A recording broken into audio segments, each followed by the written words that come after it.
আমি তোমায় একটা কথা বলতে চাই সুমন, এটা কিন্তু একটা স্যালিয়েন্ট ইন্টেন্ট রয়েছে। দেখো স্যালিয়েন্ট ইন্টেন্টটা কি, যাকে দেখতে পারি না তার চলন বেঁকা।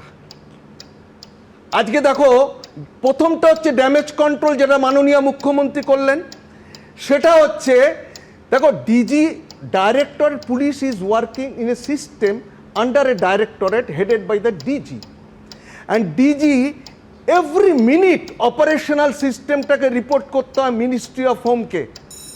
তার চার্জে কে আছে? HS. Why HS was not issued the show cause notice?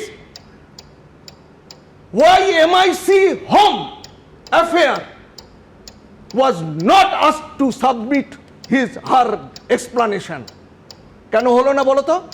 তোমার এই যে তুমি যে 3 দিন ধরে বলে আসছো, এই যে তদন্ত শুরু হলো, এই রিটায়ার্ড জাস্টিসের তত্ত্বাবধানে শুরু হলো, এই ডিজি শোকজ নোটিশ পেল, সিপি শোকজ, পুলিশের মোরালটা শাটার্ড।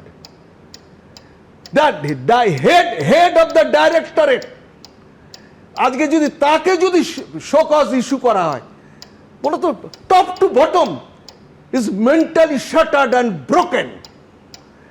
তুমি কি করে এই পুলিশের কাছ থেকে আর কাজ আশা করো? 1 নম্বর।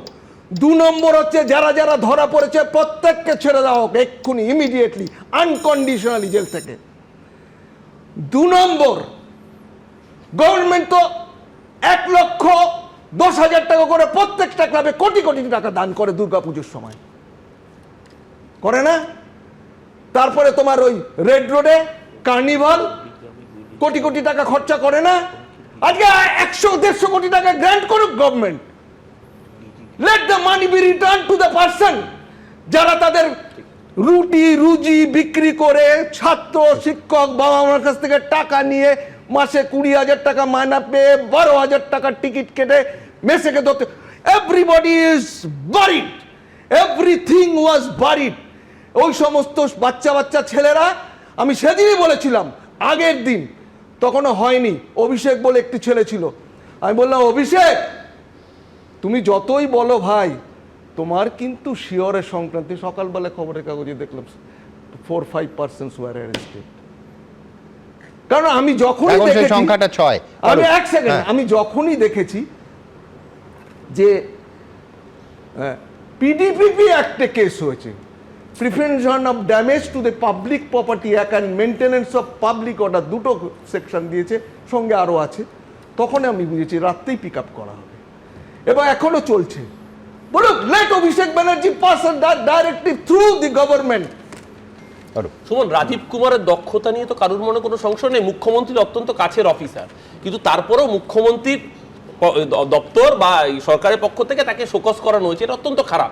ভালো কি হতো নন্দীগ্রামের গুলি চলার পরেও ডিজিকে শোকজ না করা, ভালো কি হতো 21শে জুলাইয়ের গুলি চালানোর পরে ডিজিকে শোকজ না করা, কারণ উনি তো তখন ওই প্রশাসনে চাকরি করতেন, ওনার সময় এক্সাম্পল ছিল গুলি করে মানুষ খুন করলো ডিজিকে শোকজ করা হবে না। আর এইখানে মুখ্যমন্ত্রীর কাছের অফিসার হওয়ার পরও রাজধর্ম পালনের জন্য এই ঘটনার কালেক্টিভ রেসপন্সিবিলিটি যেহেতু এড়ানো যায় না, প্রত্যেকের কাছে আলাদা করে আলোচনাটা ডাইভার্ট করলে হবে না।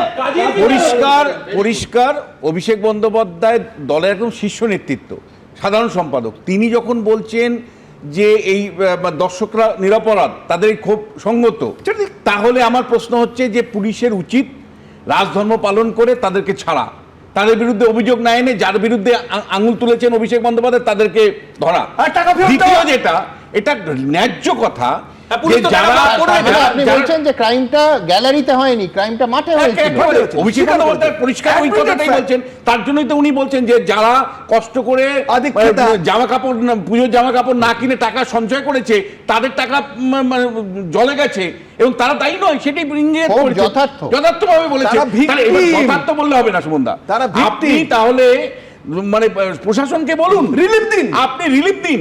আপনার প্রথম 2টো জিনিস, একটা হলো যে বিনা মানে যেভাবে অ্যারেস্ট করা হচ্ছে এই অ্যারেস্ট বন্ধ করুন এবং যারা জেলে আছে তাদের মুক্তি দিন।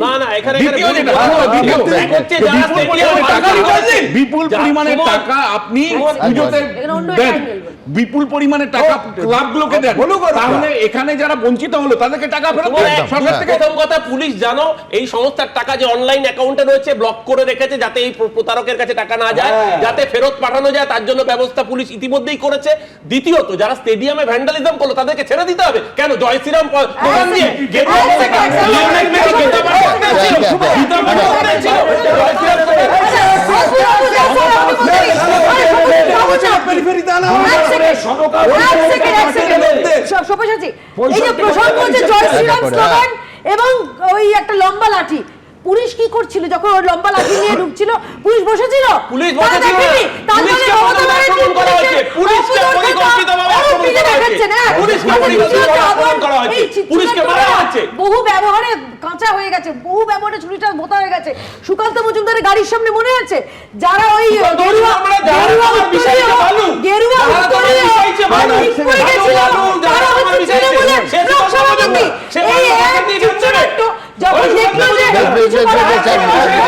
যখন দেখছে কিছু করা যাবে না, তখন একটা বিজেপির একটা ওই মরিয়া প্রয়াস একটা, কিন্তু এই চিত্রনাটা কাঁচা। আমার মনে অন্য প্রশ্ন, স্যার এক সেকেন্ড, আমার অন্য প্রশ্নে অভিষেক বন্দ্যোপাধ্যায়, এই যে অভিষেক বন্দ্যোপাধ্যায়ের এই ডেভিলস অ্যাডভোকেট প্রথমবার নয়, যখন কলকাতা পুরসভার ভোট হয় এবং ওখানে প্রশ্নাতীত যখন আমরা দেখেছি যে ভায়োলেন্স হয়েছিল, সেই সময় অভিষেক বলেছিলেন না এটা ঠিক হয়নি, যাদেরকে করা হয়েছে তোমরা দুজনেই একটা কথা ভুলে যাচ্ছ।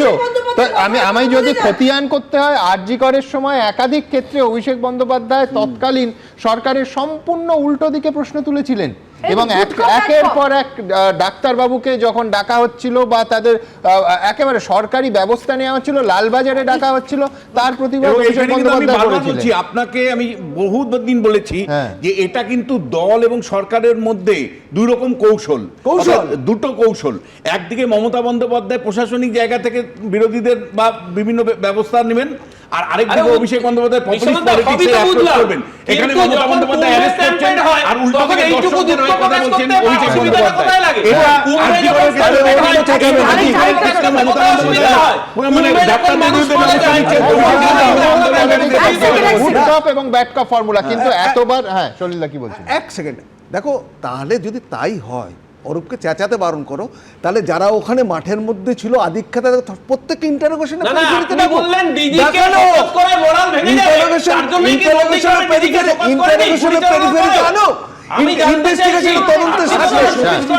সব বুঝলাম, কিন্তু সেদিন পুলিশের যে ভূমিকা দেখেছি প্রশ্নের উপরে যেতে পারে না, ভ্যান্ডালিজমও যেতে পারে না প্রশ্নের উপরে, পাশাপাশি সেদিনের পুলিশের ভূমিকাও প্রশ্নের উপরে যাবে। আরেকটা প্রশ্ন আছে, খুব পার্টিনেন্ট প্রশ্ন। একটা ভিডিও খুব ভাইরাল হয়েছে, সুজিত বসু খিচুড়ি বিলি করার মতন তিনি ওই পাস বিক্রি করছেন, বিলি করছেন। আমার প্রশ্ন হলো, উনি বলেছেন পরে নাকি কোটায়, কিসের কোটা সেটা তদন্ত হওয়া দরকার, যে কতগুলো কোটায় টিকিট পেয়ে উনি বিক্রি করেছেন, কোটায় টিকিট গুলো বিলি করে যারা প্রকৃত নিজেদের কষ্টার্জিত টাকা দিয়ে, নিজেদের কষ্টার্জিত টাকা দিয়ে যারা করেছে, সেইটা এবিপি আনন্দ এগিয়ে থাকে, এগিয়ে রাখে।